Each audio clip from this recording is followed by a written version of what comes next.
பகவதி, திருமலை, துப்பாக்கி அப்படின்னு வந்து ஒரு ஆக்ஷன் ஹீரோவா ஒரு பரிமாணம் எடுக்கிறார். அப்புறம் சோசியல் கண்டென்ட் உள்ள போகுது. மக்களுக்காக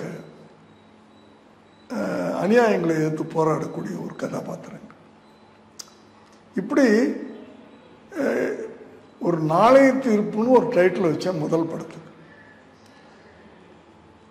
அந்த தீர்ப்பு இன்னைக்கு எழுதப்பட்டதா இல்லையா? ஸோ அந்த எதிர்காலத்தை மைண்டில் வச்சு தானே அப்படி ஒரு டைட்டில் வச்சேன். ஒரு ஃபஸ்ட்டு ஒரு அறிமுகமாக்குறாரு ஒருத்தர், அவருக்கு ரொமான்டிக் தானே டைட்டில் வைப்போம் இல்லையா? விஜயகாந்துக்கு அப்படித்தானே வச்சேன், சட்டம் ஒரு இருட்டறைன்னு வச்சேன். அதே மாதிரி விஜய்க்கு நாளைய தீர்ப்புன்னு வச்சேன்.